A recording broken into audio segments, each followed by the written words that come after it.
स्वागत है आपका अपने YouTube चैनल स्टडी विद अमन कुल्लू। आज हम लाए हैं शिक्षा निदेशालय राष्ट्रीय राजधानी क्षेत्र दिल्ली की कार्यपत्रिक नंबर 15 जो कि क्लास 8 के बच्चों के लिए। विषय आपका विज्ञान है। डेट है इसकी 7 सितंबर 2021। आप अपना नाम और अपनी कक्षा अध्यापक का नाम लिखेंगे। आज हम पदार्थ, धातु व अधातु वही अपना चैप्टर कंटिन्यू करेंगे। आज हम धातु के अन्य हमने कुछ भौतिक गुण लास्ट वर्कशीट में भी देखे थे। आज हम अन्य भौतिक गुणों के बारे में जानेंगे। जो धातु होती है वो हमारी ध्वनिक होती है, यानी धातु से बनी वस्तुएं जब कठोर सतह से टकराती हैं तो एक रिंगिंग ध्वनि उत्पन्न होती है, इसलिए धातु को ध्वनिक कहते हैं। यानी अगर आपने देखा होगा जो मंदिरों में जो घंटियाँ होती हैं उसे हम बजाते हैं तो रिंगिंग साउंड प्रोड्यूस होता है, यानी जो एक रिंगिंग ध्वनि उत्पन्न होती है। तो जो हम कह सकते हैं जो धातु होती है वो ध्वनिक होती है, यानी अगर हम इसे कठोर सतह पर टकराते हैं तो वो रिंगिंग साउंड प्रोड्यूस करती हैं। अब एक चम्मच के स्टील से ग्लास व लकड़ी के दरवाजे पर चोट के तो आप ध्वनि को सुन सकते हैं और अंतर देख सकते हैं। अब विद्युत देखते हैं, सुचालक या कुचालक। विद्युत सुचालक है या कुचालक है। इस गुण को हम गतिविधि के द्वारा समझते हैं। बैटरी लेना है, बल्ब लेना है, तार लेना है और चित्र के अनुसार आपको जोड़ना है, परिपथ बनाना है। सबसे पहले आपको जोड़कर देखना है कि बल्ब जलेगा या नहीं। अब बारी बारी में तालिका में दे गए आपको जितने भी दे रखे हैं उसका आपको ए बी के साथ जोड़ना है और दोनों के परिपथ में बताना है कि बल्ब जो हमारा जलेगा या नहीं, आपको तालिका में लिखना है। तो आप देखेंगे लोहे की कील के साथ तो अगर हम लोहे की कील लगाएंगे तो हमारा बल्ब जलेगा तो नहीं जलेगा, तो बल्ब दीप्त होगा यानी जलेगा, तो आप इसमें दीप लिखेंगे। फिर इसमें लिखेंगे कोयला। कोयले के साथ हमारा जो बल्ब है वो नहीं जलेगा, तो आप इसमें नहीं लिखेंगे या पूरा लिखेंगे नहीं हुआ और इसमें लिखेंगे बल्ब दीप्त हुआ।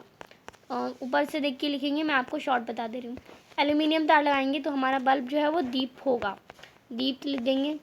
आगे तांबा तार भी लगाएंगे तो हमारा जो बल्ब है वो दीप होगा, तो आप इसमें भी दीप कर लेंगे।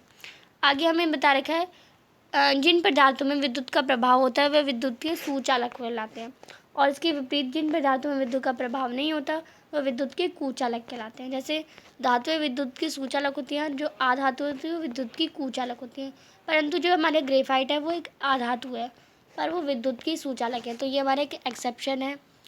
ऊष्मा चालकता देख लेते हैं। हमने अभी किसकी देखी, विद्युत की देखी। अब हम ऊष्मा की देख लेते हैं।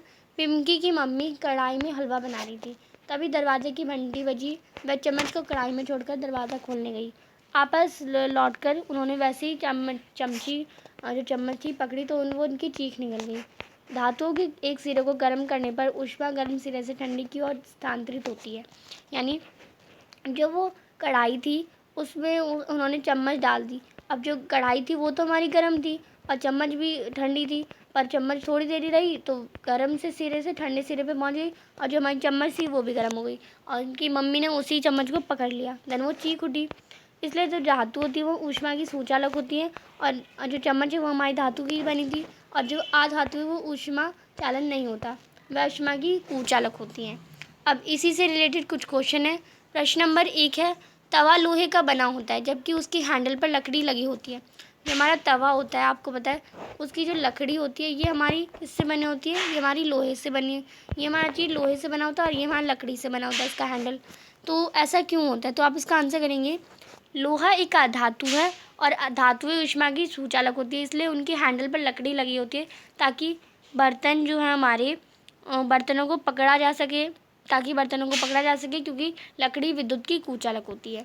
प्रश्न नंबर 2 है, पिंकी की मम्मी चम्मच को पकड़ती ही क्यों चीखी। धातुएं के कोई 3 उपयोग भी लिखने हैं आपको, तो आप इसका आंसर करेंगे चम्मच धातु की बनी है और धातु ऊष्मा की सुचालक होती है जिसके कारण चम्मच गर्म हो गई और पिंकी की मम्मी पकड़ते ही चीखी।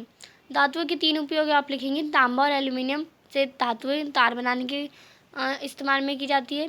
सोना चांदी के लिए आभूषण बनाए जाते हैं और पारे यानी जो मरकरी होता है उसका योग तापमान भी पे किया जाता है, जिससे हम टेम्परेचर चेक करते हैं थर्मामीटर में।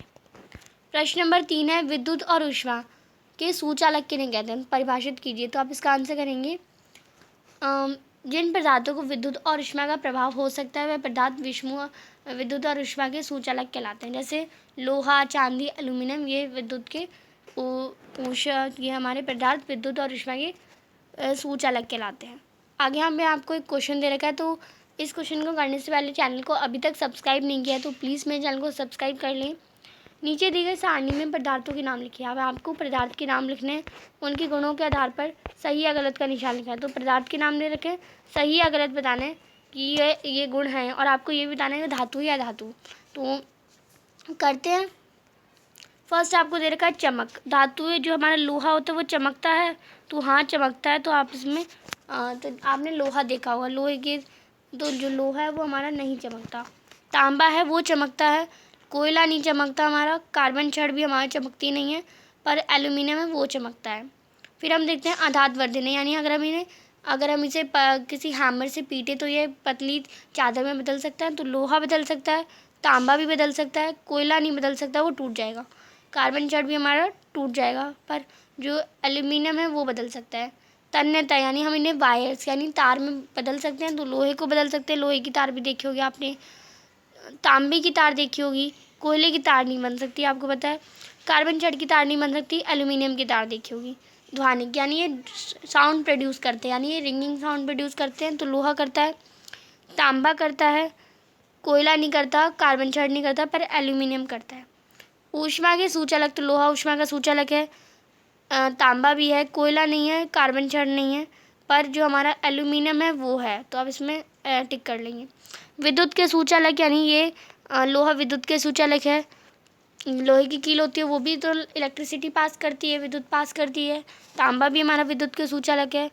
कोयला नहीं है, पर कार्बन छड़ है, और हमारा एल्यूमिनियम भी है। अब आपको बताना है धातु है या अधातु है। तो लोहा जो है हमारा धातु है, तो आप इसमें धातु लिख लेंगे। यहाँ मैं बस धा लिख दे रही हूँ। और तांबा जो है वो भी हमारा धातु ही है, तो आप इसमें भी धातु ही कर लेंगे। फिर कोयला क्या हमारा आधातु है, तो आप इसमें आधातु कर लेंगे।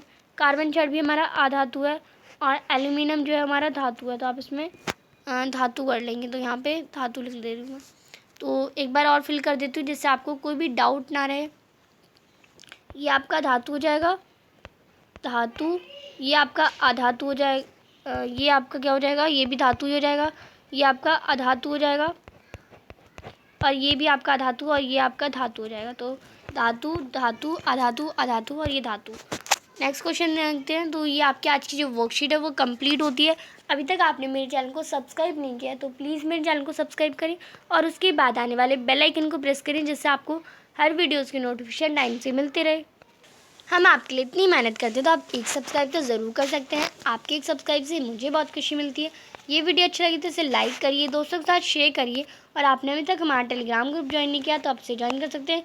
कोई भी क्वेश्चन हो, कोई भी कार्य हो, आप हमें इंस्टाग्राम पे पूछ सकते हैं, मैं आपका रिप्लाई ज़रूर देती हूँ। Thanks for watching video, bye bye guys. और चैनल को ज़रूर सब्सक्राइब कर लें, हमारे 80 के क्रॉस होने वाले हैं, तो आपकी हेल्प से वो जल्दी ही हो जाएंगे। Thanks for watching video, bye bye guys.